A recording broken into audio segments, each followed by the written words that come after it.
اعوذ باللہ من الشیطان الرجیم بسم اللہ الرحمن الرحیم تبارک الذی نزل الفرقان علی عبده لیکون للعالمین نظیرا الذی له ملک السماوات والارض ولم يتخذ ولدا ولم يكن له شریک فی الملک وخلق كل شیء فقدره تقدیرا واتخذوا من دونه آلهة لا يخلقون شيئا وهم يخلقون ولا يملكون لأنفسهم ضرا ولا نفعا ولا يملكون موتا ولا حياة ولا نشورا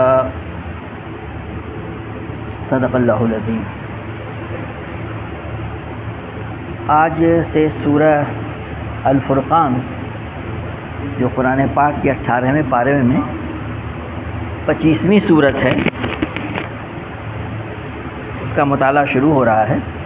پچھلے کئی ماہ سے سورہ نور کا مطالعہ چل رہا تھا جو پچھلے ہفتے ختم ہوا۔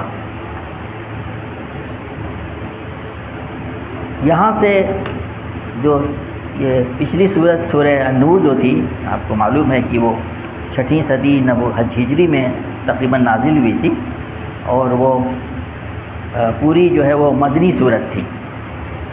اب یہاں سے جو سلسلے صورت کا آغاز ہو رہا ہے وہ 8 صورتیں یکے بعد دیگرے مکی ہیں، اور اس کو ہمارے کچھ مفسرین نے ایک گروپ میں رکھا ہے، یہ مکی صورتوں کو، جس میں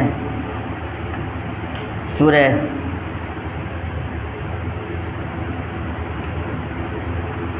جو ہے یہ فرقان کے بعد سے سورہ جو ہے نمل آتی ہے، سورہ شعراء، سورہ نمل، اور اس قسم کی صورتیں جو ہیں آ کر کے 8 صورتوں پہ ختم ہوتی ہیں، اور 9ویں صورت جو ہے وہ اس کے بعد سورہ احزاب آتی ہے، وہ ایک مدنی صورت ہے۔ ان تمام صورتوں میں جو خاص بات ہے وہ یہی ہے کہ جو توحید، رسالت اور آخرت کی دعوت کو مختلف انداز میں، پرزور انداز میں بیان کیا گیا ہے، اور مخالفین یہ دور مسبتت کی صورت کہلاتی ہیں، یعنی تقریباً نبی کے انسان کا جو مڈل پیریڈ ہے مکہ معظمہ کا، اس میں کہ مخالفتیں شدت سے اختیار کر چکی ہیں، اور نبی کریم صلی اللہ علیہ وسلم کی ذات پہ بھی اعتراضات کیے جا رہے ہیں، آپ کی نبوت پر بھی، اور خود یہ کہ اس کے کلام اللہ ہونے پہ شک و شبہ کا اظہار کیا جا رہا ہے۔ یہی سب سے بڑا اعتراض ہوتا ہے، آدمی کو کلام اللہ مان لے، اللہ کا کلام ہے، سارا مسئلہ حل، اس کے بعد اس پہ تو عمل کرنا لازمی ہو ہی جاتا ہے۔ وہ اسی کو ماننے کا انکار کرتے تھے وہ لوگ، اس کے طرح طرح سے دلائل دیے گئے ہیں۔ بڑی مارکۃ الآراء صورت ہے، اور قرآن کی پوری آیتیں ہی مارکۃ الآراء ہیں، اور اس میں ہر لفظ جو ہے وہ قابل غور ہے۔ پہلے ان آیات کریمہ کا ترجمہ سماعت کریں۔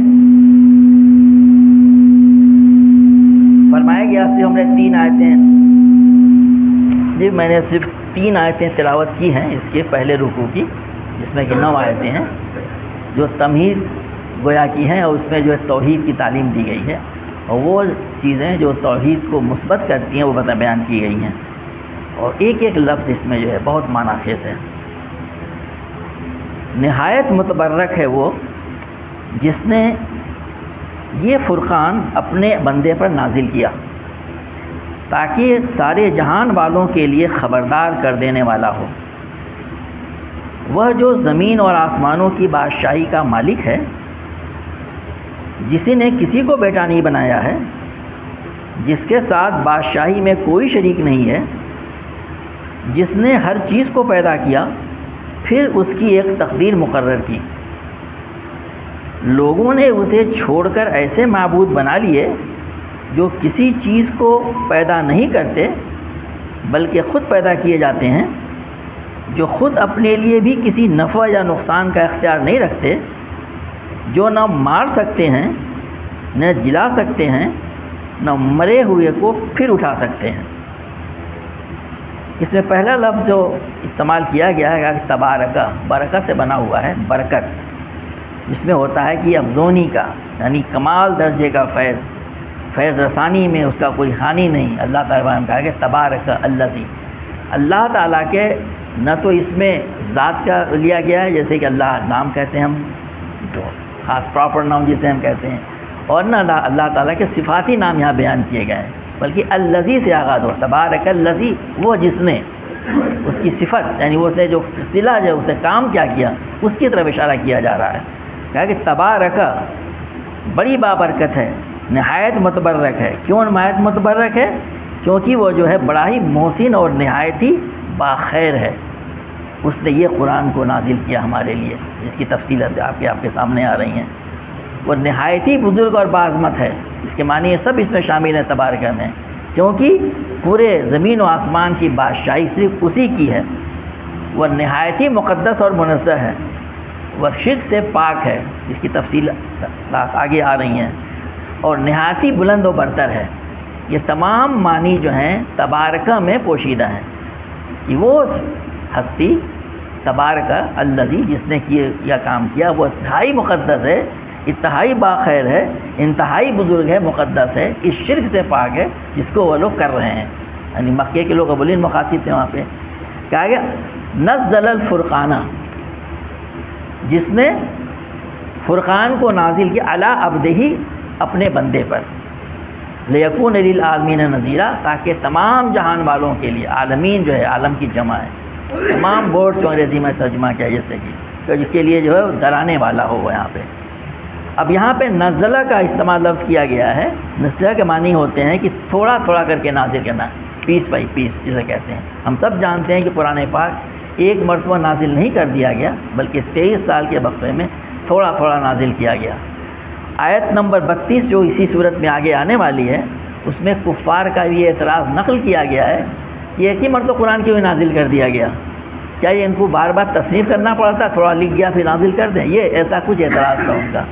تو اللہ تعالیٰ کہتا ہے کذالک لنثبت بہ فؤادک ورتلناہ ترتیلا، یعنی اس کو تھوڑا تھوڑا کر کے نازل کرنے کی حکمت یہ ہے، ایسا اس لیے کیا گیا ہے کہ اس کے اچھی طرح ہم تمہارے ذہن نشی کرتے ہیں، اور اس غرض کے لیے ہم نے اس کو ایک خاص ترتیب کے ساتھ الگ الگ اجزاء کی شکل دی ہے. یہ مقصد بیان کیا گیا. تو نزلہ میں یہ بات بھی شامل ہے کہ اس کو ہم نے تھوڑا تھوڑا کر کے نازل کیا گیا. اب بات آتی ہے لفظ فرقان کی. الفرقان یہاں پہ کہا گیا ہے. قرآن میں یہ لفظ یہاں پہ یہ 18ویں سورت 12 ہے، اس میں الفرقان آیا، اس کتاب قرآن کہا گیا ہے. اس کے پہلے 6 جگہ اور آ چکا ہے.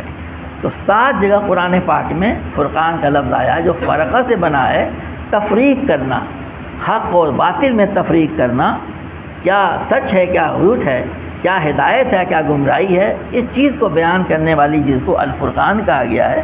اور ان تمام معاملے میں قرآن الفرقان ہے. چنانچہ سورہ بقرہ میں کہا گیا، حضرت موسیٰ السلام کے طلب وَآتَيْنَا مُوسَى الْكِتَابَ وَالْفُرْقَانَ، موسیٰ السلام نے کتاب نازل کیا، فرقان یعنی سچ اور جھوٹ میں، سچ اور غلط میں، صحیح اور غلط میں تفریق کرنے کے ان کو جو ہے ہم نے ان کو ملکہ عطا کیا. سورہ بقرہ میں کہا گیا، سورہ جس میں کہ روزے کی فرضیت کا اعلان کیا گیا، وہ بینات من الہدی والفرقان، وہاں پر بھی لفظ فرقان کہا گیا ہے. یہ فرقان ہے، اس کو کہ اس کا کہ انگریزی میں لفظ کرائٹیرین کہہ سکتے ہیں، کسوٹی. ان تتقوا اللہ یجعل لکم فرقانا، یا انفال میں کہا گیا، وہاں پہ بھی تقریباً یہی معنی ہیں. اور غزوہ بدر کے بارے میں جو اہم بات کہی گئی ہے، کل کے معنی پہ صحیح بیٹھتی ہے بالکل، یعنی یہی کہ سارے معنی اسی معنی. یوم الفرقان، یوم التقى الجمعان، اس دن، اس والے دن جس دن کے یوم الفرقان تھا. سچ کیا ہے، جھوٹ کیا ہے، باطل پہ کون لوگ ہیں، حق پہ کون لوگ ہیں، یہ ممیز ہو گیا. یوم التقى الجمعان، جس دن جو ہیں دو مختلف پارٹیاں، دو مختلف فوجیں جمع ہو گئی تھیں، یہ کہا گیا یہاں پہ. اسی طریقے سے دوسرے 2 جگہ پہ کہا گیا ہے. تو ہر جگہ اس کے معنی یہی ہیں کہ یہاں پہ اس کا معنی کرائٹیرین ہے. اب حق و باطل کا کرائٹیرین، اس سے ہم جج کریں ہم کیا کریں کیا نہ کریں، حق کیا ہے، باطل کیا ہے، ہدایت کیا ہے، گمراہی کیا ہے، اس کا ذریعہ یہ قرآن پاک ہوگا. یہ بار بار کہا جا رہا ہے. ہمارے ایک مفسر نے قرآن کا الفرقان کو اور بھی بڑے معنی میں لیا ہے، کہنے کہ یہ جو ہے فرقان کے معنی یہ بھی ہوتے ہیں کہ الگ الگ چیزوں میں تقسیم کر دینا. تو انہوں نے کہا کہ اب یہ 2 ادوار میں گویا کی تقسیم ہو گیا. نبی کریم صلی اللہ علیہ وسلم سے پہلے جتنے انبیاء کرام آتے تھے اس کو انہوں نے ایک عہد مانا ہے، اور آپ جو آخری نبی صلی اللہ علیہ وسلم ہے اس کے بعد کا آپ نے ایک دوسرا عہد مانا ہے. تو فرماتے ہیں کہ یہ گویا کہ اس عہد کا ایک فرق تھا انہوں نے 2-3 مثالیں دی ہیں. کہتے ہیں کہ انسانیت دور طفولیت میں تھی آپ سے پہلے، اور آپ کے بعد اب میچور ہو گئی ہے. ہم خود دیکھتے ہیں کہ کس تیز رفتاری سے دنیا میں تبدیلیاں ہر چیز میں ہو رہی ہیں. پھر انہوں نے کہا تھا کہ اس کے پہلے مادی معجزات انبیاء کرام کو دیے جاتے تھے، لیکن نبی کریم صلی اللہ علیہ وسلم کے بعد جو ہے عقلی معجزات ہیں. اب سب سے بڑا معجزہ یہ قرآن پاک کہا جاتا ہے. حضرت عیسیٰ اسلام کے معجزہ، موسیٰ اسلام کے معجزے کا ذکر نہیں کیا جائے. پھر انہوں نے کہا ہے اس میں کہ اس کے پہلے انبیاء کرام جو تھے مقامی طور پہ ہوتے تھے. چنانچہ نبی کریم صلی اللہ علیہ وسلم کی ایک حدیث ہے جو بخاری مسلم میں ہے کہ پہلے ایک نبی خاص طور پر اپنی ہی قوم کی طرف بھیجا جاتا تھا، اور میں عام طور پر تمام انسانوں کی طرف بھیجا گیا ہوں. تو ایک یونیورسلٹی کی آپ کے بعد اب جو ہے یہ فرق ہو گیا کہ نبی کریم صلی اللہ علیہ وسلم اب پورے عالم کے لیے، جیسا کہ ابھی عالمین میں لفظ آیا تھا، کہا گیا تھا کہ یہ اس کے جو ہیں بھیجے گئے ہیں. تو یہ کہا جا رہا ہے کہ گویا کہ اب ایک نئے دور کا آغاز. انہوں نے کہا کہ فرقان کے معنی یہ بھی لیے آ سکتے ہیں کہ اب یہ فرق کر رہی ہے، اب ایک دور شروع ہو گیا جو ہمیشہ کے لیے ہے، قیامت تک کے لیے ہے، ایک عالمی جو ہے دین. پھر کہا جا رہا ہے اس کے کہ اللہ تعالیٰ بڑی بابرکت ہے وہ ہستی، نہایت متبرک ہے، جس نے اپنے علی عبدہی، اپنے بندے پہ نازل کیا. اب یہاں پہ بات بڑی اہم ہے کہ یہاں پہ لفظ اس طرح کہ علی عبدہی، نبی کریم صلی اللہ علیہ وسلم کا نام نہیں لیا گیا، نبی نہیں کہ عبدہی. گویا کہ یہ سب سے بلند مقام ہے کسی کا عبد ہونا. چنانچہ قرآن پاک میں 2-4 مقامات اور اس کا لفظ استعمال ہوا ہے، جہاں کہا گیا ہے سبحان الذی اسریٰ بعبدہ لیلا من المسجد الحرام الی المسجد الاقصی الذی بارکنا حولہ. یہاں پر بھی اس معجزے کو جس میں اللہ تعالیٰ نے اپنے نبی کو مکہ مکرمہ سے مدینہ منورہ وہ مکہ مکرمہ سے بیت المقدس لے گیا، کوئی معمولی چیز تھی ہے، عبد کا استعمال کیا گیا تاکہ اس کو کوئی آدمی کسی اور چیز سے نہ جوڑ لے، جیسا کہ کچھ لوگ گمراہی میں جوڑ دیتے ہیں. اللہ نے اپنے بندے کو. دوسری جگہ کہا گیا ہے سورہ جن میں وَأَنَّهُ لَمَّا قَالَ عَبْدُ اللَّهِ يَدْعُو وَلَمَّا قَامَ عَبْدُ اللَّهِ يَدْعُو. وہاں پہ بھی اب کہا عبداللہ کہا گیا ہے نبی صلی اللہ علیہ وسلم کے بارے میں کہ ایک اللہ کا بندہ لوگوں کو بلا رہا تھا. سورہ کہف میں اسی سے شروع ہوتا ہے الحمدللہ الذی انزل علی عبدہ الکتاب ولم یجعل لہ عوجا. یاد رکھیے سورہ کہف کا مطالعہ ہو چکا ہے، اس میں کیسے کیسے نادر واقعات ہیں. سورہ خود اصحاب کہف کا واقعہ کہ 300 سال کے تقریباً وہ غار میں رہے، کوئی معمولی واقعہ ہے. کس پہ نازل کیا گیا؟ ایک بندے پہ، علی عبدہ. تو یہاں پہ معلوم ہوتا ہے کہ انسان کی بلند ترین مقام یہ ہے کہ وہ عبدیت کے مقام پہ پہنچے. وعباد الرحمن الذین یمشون علی الارض ہونا، اسی قرآن میں آ رہا ہے. اللہ رحمان کے بندے تو وہ ہیں جو یہ ان صفات کے حامل ہوتے ہیں. تو عبد ہونا یہ مقام انسانیت یہ ہے، نہ کہ کوئی اور چیز. یہ بھی اس میں بڑے معنی خیز ہے. پھر کہا گیا لیکون للعالمین نذیرا، تاکہ وہ تمام جہان والوں کے، عالمین ہے جیسے الحمدللہ رب العالمین کہا گیا ہے، تمام عالم. ابھی عالم سے کیا مراد ہے؟ بہت سارے ورڈ ہیں. کیا کسی نے کہا کہ اس سے مطلب یہ ہے کہ ہر طرح کے جنس کے لیے، کسی نے مطلب یہ لیا ہے کہ پرانا دور، آج کا دور، نیا دور، قیامت تک کا دور، تمام کے تمام دور اس میں شامل ہو گئے. یعنی قیامت تک کے لیے تمام انسانیت کے لیے اس زمین پر تو ہے ہی، اس کے علاوہ جو غیر مخلوق پائی جاتی ہو سب کے لیے یہ جو ہے ڈرانے والا، نذیر کے طور پہ. کس چیز سے ڈرانے والا؟ انہوں نے اللہ تعالیٰ کی توحید اختیار کر کے اس کی بندگی اختیار نہیں کی تو ان کو کس کس چیز سے سابقہ پیش آئے گا، آخرت میں اور دنیا میں کیا ہونے والا. اس طرح کے کہا کہ نذیرہ. تو کہا کہ وہ بڑی بابرکت ہے، نہایت متبرک ہے وہ جس نے یہ فرقان اپنے ایک بندے پہ نازل کیا. اب یہاں پہ جیسا ہم نے بھی ابھی آپ سے گفتگو کے آغاز میں بتایا کہ نبی کریم صلی اللہ علیہ وسلم پہ طرح طرح کے اعتراضات کیے جا رہے ہیں. ان سارے شبہات کا، ان سارے الزامات جو انہوں لگاتے تھے اپنے طور پہ، اس کے بھی اس میں جواب دیے گئے ہیں. لیکن اللہ تعالیٰ، ہمارے مفسر کہتے ہیں کہ اس میں ایک تسلی کا پہلو ہے. اللہ تعالیٰ فرما رہا ہے کہ دیکھو ہمارے بارے میں کیا کہہ رہے ہیں، یہ تمہارا نمبر تو بعد میں آتا ہے نا، آپ کا ذکر بعد میں کیا گیا. گویا کہ جب تو ہمارے سلسلے میں، یعنی اللہ تعالیٰ اپنے بارے میں کہہ رہا ہے کہ توحید کو چھوڑ کے شرک اختیار کر رہے ہیں، کسی اور کو میرا شریک ٹھہرا رہے ہیں، جب یہ جرت یہ کر رہے ہیں تو پھر تمہیں صبر کرنا چاہیے. اب اس کا جواب آگے دیا جائے گا. یہ معنی بھی لوگوں نے لیا کہ اللہ تعالیٰ نے پہلے توحید کا بیان کیا ہے، اس چیز کا انکار، نیگیشن کیا ہے جس میں کہ وہ لوگ مبتلا تھے. اب اس کے بعد سے اللہ تعالیٰ کی توحید کے یہاں پہ دلائل بھی آ جا رہے ہیں، اس کی تعریف کی جا رہی۔ الذی لہ ملک السماوات والارض، کون ہے وہ جو زمین اور آسمانوں کی بادشاہی کا مالک ہے۔ پوری دنیا، پوری کائنات، زمین و آسمان، یہ پوری کائنات آگے جتنا ہم جانتے ہیں اور جتنا بہت کچھ ہم نہیں جانتے ہیں، ان سب کا تنہا بادشاہ حقیقی صرف وہ ہے، اس کی ملک ہے یہ۔ اور اس کے بعد سے ولم یتخذ ولدن، اور اس نے کسی کو اپنا بیٹا نہیں بنایا۔ بہت خاص بات یہ ہے، بیٹا آدمی کس کو بناتا ہے؟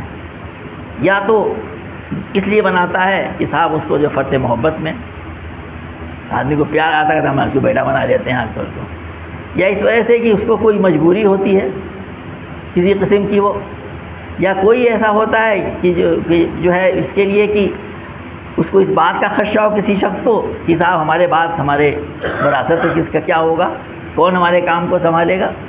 کیا اللہ تعالیٰ کے ساتھ ایسا کوئی معاملہ ہے؟ اللہ تعالیٰ نے جو تسلط کا دنیا میں قائم کیا ہوا ہے، جس سے نسل چلتی ہے انسانوں میں بھی، حیوانوں بھی، دوسروں میں، اس لیے کہ وہ نسل قائم رہے وہ، کیا اللہ تعالیٰ کی بھی کوئی ایسی کوئی ذات ہوتی ہے جس میں کہ اس کے بچے ہوں، اس کی بیوی ہوں؟ ایسا کچھ نہیں ہے۔ اللہ تعالیٰ ہمیشہ سے ہے، ہمیشہ رہے گا، وہ فانی نہیں ہے۔ ہمیشہ سے کچھ نہیں تھا تو وہ تھا، جب کچھ نہیں رہے گا تو وہ رہے گا۔ تو کہا جا رہا ہے کہ اس نے کسی کو اپنا بیٹا نہیں بنایا ہے۔ لوگوں نے نبی حضرت عیسیٰ علیہ السلام کو ساتھ یہ چیز جوڑ دیا، اور دوسرے دنیا کی قومیں جوڑتی ہیں۔ جو مشرک قومیں ہیں وہ پوری خداؤں کی ایک کنبہ بناتی ہیں، ان کے بیٹے ان کے بیٹے ان کے بیٹے، ہم سے واقف ہو۔ یہاں پہ کہا جا رہا ہے کہ اس نے کسی کو اپنا بیٹا نہیں بنایا۔ وَلَمْ يَكُنْ لَهُ شَرِيكٌ فِي الْمُلْكِ، اور اس کی بادشاہی میں کوئی شریک نہیں ہے۔ ایک تو ہوتا ہے کہ اس کا پورا بادشاہ حقیقی وہ ہے، اور یہاں بادشاہی میں ملک میں شریک نہ ہونا، شریکن فی الملک، اس کا مطلب یہ ہے کہ اس کی تمام چیزیں جو دنیا میں اس نے بنائی ہے وہ تنہا اس کا ڈیزائن کرنے والا، بنانے والا، اور اس کو چلا رہا ہے۔ وہ اس کے چلانے میں اس کو جیسا ہم سب دیکھ رہے ہیں انتظام کرنے میں، پوری دنیا ہمارے سامنے ہے۔ یہ دنیا تو بہت چھوٹی ہے اس پوری کائنات کے مقابلے میں، سب کچھ صرف اور صرف اللہ تعالیٰ کی قدرت ہے، اللہ تعالیٰ کر رہا ہے۔ وہ یہاں اس چیز کی طرف اشارہ کیا گیا کہ اس کے بادشاہی میں کوئی اس کا شریک نہیں ہے، تنہا وہ اس پورا انسان دیکھ رہا ہے، تو کسی کی مدد کی ضرورت نہیں ہے۔ وَخَلَقَ كُلَّ شَيْءٍ فَقَدَّرَهُ تَقْدِيرًا، جس نے ہر چیز کو پیدا کیا پھر اس کی ایک تقدیر مقرر کی۔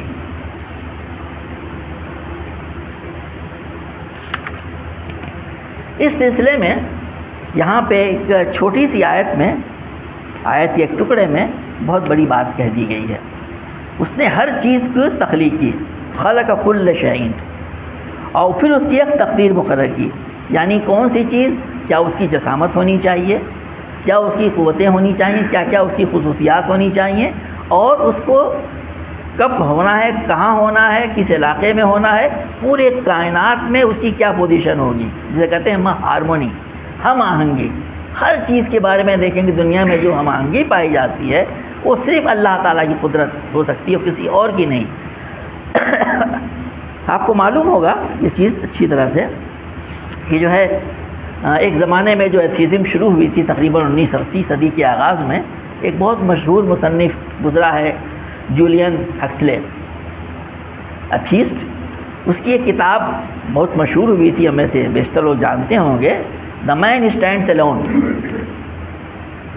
اس کا مطلب یہ ہوا کہ اب خدا کی ضرورت نہیں ہے، یعنی خدا کی کوئی ضرورت نہیں، وی ڈونٹ نیڈ گاڈ، یہ اس کا بیچ میں لکھا ہوا تھا کہ ہم کی ضرورت نہیں ہے۔ اس کے ریبٹل میں new York academy of sciences کے ڈائریکٹر تھے ابراہم کریسی موریسن۔ اس نے 1944 میں ایک دوسری کتاب لکھی تھی جس کا عنوان تھا the man does not stand alone, جس کا عربی میں ترجمہ بھی ہے، اور اس کے پھر نیچے لکھا ہوا ہے 7 reasons why a scientist believes in God۔ اس نے کہا تھا کہ ضرورت نہیں ہے، اس نے کہا تھا کہ نہیں، 7 وجوہات جن کی بنا پہ ایک سائنٹسٹ خدا پہ یقین رکھتا ہے. اور پھر اس نے یہی بات جو اس الفاظ میں بیان کی گئی ہے کہ اس نے چیزوں کی تخلیق کی اور اس کے بعد سے پھر اس کو اس نے جو ہے ایک خاص یعنی پیمانے پہ رکھا، اس کی کہاں پہ ضرورت ہے، کیسے ہے، تمام چیزوں کی طرف اس نے اشارہ کیا ہے. اور اس کا عربی میں ترجمہ بھی ہے، مجھے نہیں معلوم اردو میں ترجمہ ہے کہ نہیں، اور کتاب کا نام بڑا عمدہ رکھا گیا ہے، العلم یدعو الی الایمان. سائنس علم تو ایمان کی طرف ہدایت کرتا ہے، یہ اس کا ترجمہ ہے. اس نے جو ہے کائنات کی بہت سی چیزوں کی طرف حوالہ دے کے بتایا ہوا ہے کہ ہر چیز میں کتنی ہم آہنگی پائی جاتی ہے. ہم کائنات 2-3 مثالیں لی جا سکتی ہیں ہمارے کائنات میں. زمین کے بارے میں ہے کہ زمین کی جو سورج سے دوری ہے ایسے ہی نہیں لٹپ ہو گئی ہے، ایک خاص دوری ہے، اس سے کم یا بیش ہوتی یا زمین میں رہنے کے قابل نہ ہوتی. 24 گھنٹے ہماری جو ہوتی ہے ایک روٹیشن پورا، 23.5 ڈگری کا جو جھکاؤ ہے ورٹیکل سے، جس کی وجہ سے موسم میں تبدیلی ہوا کرتی ہے.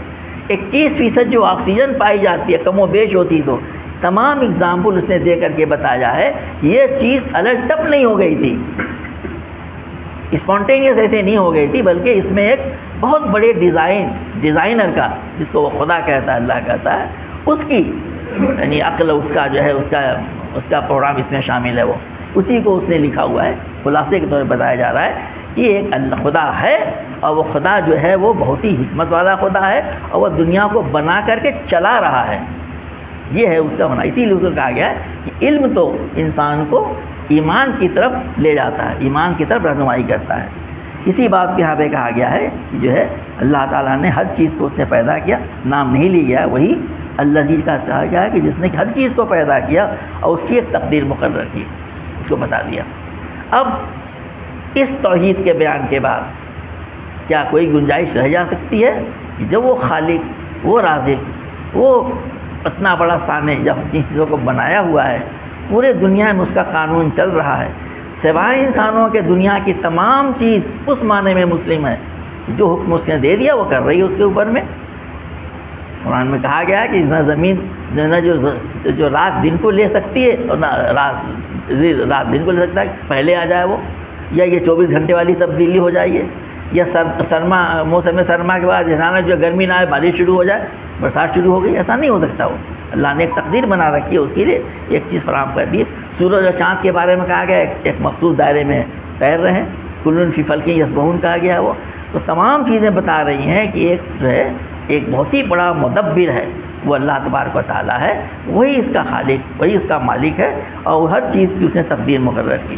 لہٰذا جب دنیا کی تمام چیزیں قدرت کے اس قانون سے ہم آہنگ ہیں، تو انسان تمہارا بھی فرض یہ بنتا ہے کہ تم بھی اسی اللہ پر ایمان لا کر کے اسی کی پیروی کرو. لیکن اس کے لیے اس نے آزادی دے دی ہے، انبیاء کرام بھیجے، قرآن شریف آخر میں نازل کیا، مانو فائدے میں رہو گے، آخرت میں ہمیشہ میں زندگی، اور دنیا میں بھی، اور نہیں مانو گے تو دنیا میں ہم کچھ دنوں تک تمہیں مہلت دیں گے، آگے قرآن میں آئے گا، لیکن آخرت کا ابدی عذاب یہ کہا گیا ہے. اسی بات کے لیے انبیاء کرام نذیر بن کے آتے ہیں، نذیر لفظ استعمال کیا گیا. اب اگلی آیت میں کہا گیا ہے وَاتَّخَذُوا مِن دُونِهِ آلِهَةً لَا يَخْلُقُونَ شَيْئًا وَهُمْ يُخْلَقُونَ وَلَا يَمْلِكُونَ لِأَنفُسِهِمْ ضَرًّا وَلَا نَفْعًا وَلَا يَمْلِكُونَ مَوْتًا وَلَا حَيَاةً وَلَا نُشُورًا.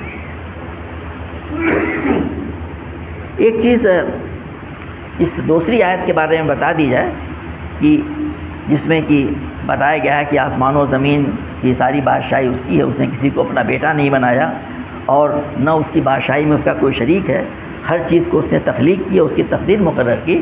یہ توحید کی ایک جامع آیت ہے. چنانچہ نبی کریم صلی اللہ علیہ وسلم سے ایک حدیث مروی جس میں آپ اپنے بچوں کو یہ جیسی وہ بولنا سیکھنا شروع کرتے تھے تو آپ ان کو یہ آیت یاد کراتے تھے. اس میں توحید کی پوری تعلیم آ گئی ہے.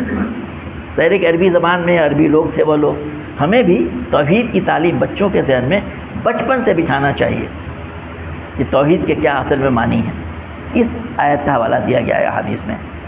اب اس آیت میں کہا جا رہا ہے کہ اس کے باوجود کیا کرتے ہیں لوگوں نے اسے چھوڑ کر ایسے معبود بنا لیے جو کسی چیز کو پیدا نہیں کرتے.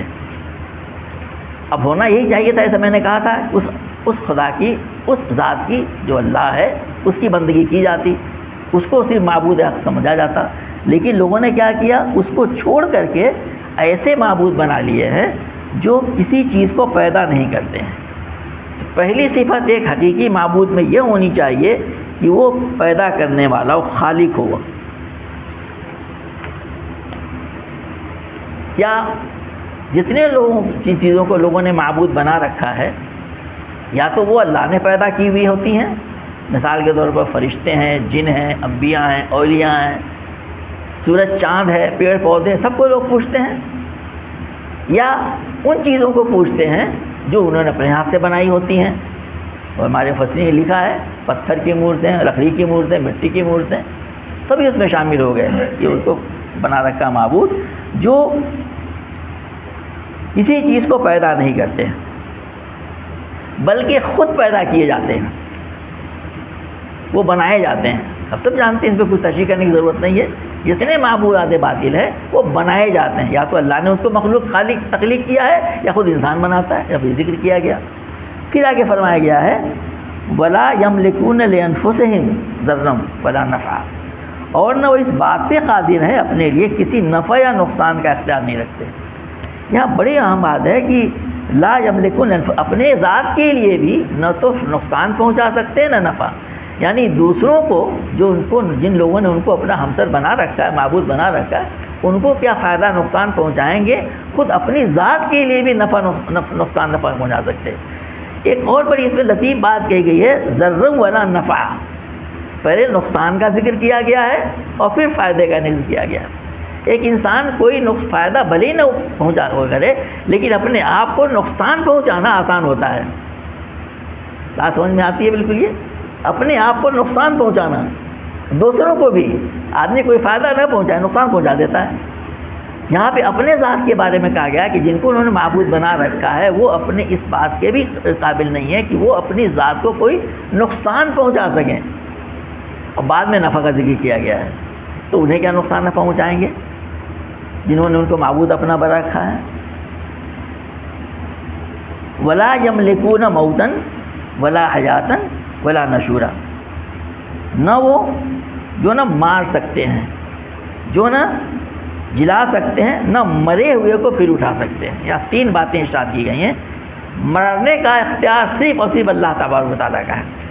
آدمی یہاں پہ یہ اعتراض کر سکتا ہے، کہہ سکتا ہے کہ صاحب جیسے کہ فرعون نے بھی کہا تھا کہ زندگی اور موت تو میں بھی دیتا ہوں، اس معنی میں نہیں تھا. اللہ تعالیٰ اس کو ذریعہ بناتا ہے. تو جو ہے تو زندگی دے سکتے ہیں، نہ کسی کو مار سکتے پہلے کہا گیا، نہ زندگی دے سکتے. اور آگے پھر کہا گیا ہے کہ ولا نشورا، جس کا ترجمہ یہ ہوا کہ نہ مرے ہوئے کو دوبارہ اٹھا سکتے ہیں. اب یہاں پہ ایک چیز تو یہ کی جا سکتی ہے کہ دنیا میں جیسے کہ اس کے پہلے معجزات ہو چکے ہیں، اللہ کے انبیاء کرام نے معجزے دکھائے ہیں، مردوں کو اللہ کے اذن سے زندہ کر دیا ہے. لیکن یہاں اشارہ کیا گیا ہے کہ جو مردوں کو زندہ کر دینا نشورہ، کیونکہ بار بار قرآن پاک میں اس طرف اشارہ کیا گیا ہے کہ اللہ تعالیٰ قیامت کے روز تمام انسانوں کو دوبارہ اٹھائے گا، ایک زندگی دے گا، اس کے بعد سے ان کا حساب کتاب ہوگا. جو اللہ تعالیٰ کے رحمان اور رحمیت کا تقاضا ہے کہ قیامت کو برپا کرے اور سب کا حساب کتاب لے. تو کہا جا رہا ہے کہ جو معبودان باطل ہیں ان کے اندر یہ اس قسم کی صلاحیت نہیں ہے کہ نہ تو وہ زندگی دے سکتے ہیں، نہ موت دے سکتے ہیں، اور نہ مرے ہوئے کو دوبارہ اٹھا سکتے ہیں، جس کے لیے نشور کہا گیا وہاں پہ. تو جب یہ ان کے اندر یہ صفات نہیں پائی جاتی ہیں تو ان کو معبود بنانے کے کیا معنی ہے. اسی چیز کی دعوت انبیاء کرام لے کے لوگوں کو آتے تھے کہ بھئی یہ تمہارے جو غلط عقائد ہیں اور جس کی وجہ سے تمہاری پوری زندگی دوسرے طرف پہ چل جاتی ہے، یہ بات مان لینا کہ ہم ایک دنیا میں ایک خاص مدت کے لیے بھیجے گئے ہیں. ہمارے عمل اس طریقے پہ ہونے چاہیے جس طرح سے اللہ چاہتا ہے، تب ہم ایک ابدی زندگی جو اس دنیا کے مقابلے میں بہت زیادہ ہے، کوئی مقابلہ نہیں ہے، اس میں ہم سکون سے رہیں گے، فائدے میں رہیں گے. اور نہیں تو اس دنیا میں بھی نقصان اٹھائیں گے اور آخرت کا ہمیشہ کا نقصان ہے وہ. یہ بات انبیاء کرام بتاتے ہیں. اسی کی طرف پہلی آیت نے اشارہ کیا تھا کہ وہ لوگ دنیا بھر والوں کے لیے نذیر بن کے آتے ہیں، نذیر بن کے آگے آتے ہیں. یہ بات آدمی مان لے. اللہ تعالیٰ اس کے لیے فورس نہیں کرتا، اس کو طرح طرح سے سمجھاتا ہے. اس کے بعد کی آیتوں میں جو آنے والی ہیں اس میں ان اعتراضات کا ایک ایک کر کے حوالہ دیا گیا ہے جو کفار مکہ اس زمانے میں کرتے تھے، اور تقریباً وہی چیزیں آج بھی وہی لوگ دہراتے رہتے ہیں، اسی کو بار بار دہراتے رہتے ہیں۔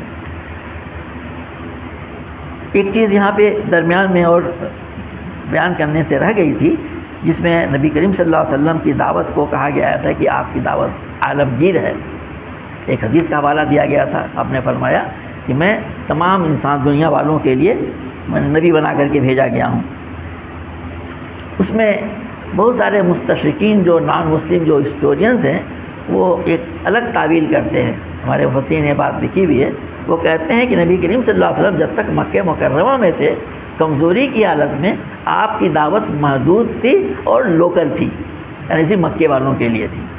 بہت سارے ہمارے کیا کہتے ہیں کہ وہ نام نہاد جو مسلمان نام کے دانشور بھی بات کہنے لگتے ہیں کہ مکے کی دعوت آپ کی اس طرح کی، لیکن مدینہ منورہ پہنچنے کے بعد سے جیسے ہی آپ کو اقتدار حاصل ہوا اور ایکسپینشن ہوا تو اس میں آپ نے جو ہے لوگوں کو شامل کرنا شروع کر دیا۔ تو مفسر کہتے ہیں کہ نہیں، یہ بات قطعاً غلط ہے۔ قرآن پاک میں اللہ تبارک و تعالیٰ نے آپ کی دعوت عالمگیریت تھی، یہ خود سورت مکی صورت ہے، مکے کے دور متوسط کی ہے، اور وہاں پہ کہا جا رہا ہے لِيَكُونَ لِلْعَالَمِينَ نَذِيرًا، تاکہ آپ دنیا جہان والوں کے لیے نذیر بن کے آئیں گے۔ تو وہاں پہ بات ہی کہی جا رہی ہے، یہ نہیں کہ آپ صرف مکے کے لوگوں کو دعوت دیا گیا، وہاں کے لوگوں کو بھی پوری طرح سے وعدہ تھا، یہ صرف مکے کے لوگوں کو نہیں دعوت دی جا رہی ہے بلکہ یہ دعوت پورے دنیا کے لیے ہے۔ اور قرآن کی دوسری صورتوں میں بھی یہ بات کہی گئی جو مکی صورتیں ہیں یہاں پہ، تو اس کا نگیشن لوگوں نے کیا کہ نہیں، یہ بات بالکل غلط ہے۔ نبی کریم صلی اللہ علیہ وسلم آخری نبی ہیں، اور پہلے روز سے آپ کی دعوت توحید رسالت آخرت کی جو تھی اس کے اندر آفاقیت تھی، ہمگیریت تھی، اور پورے دنیا کے لیے تھی۔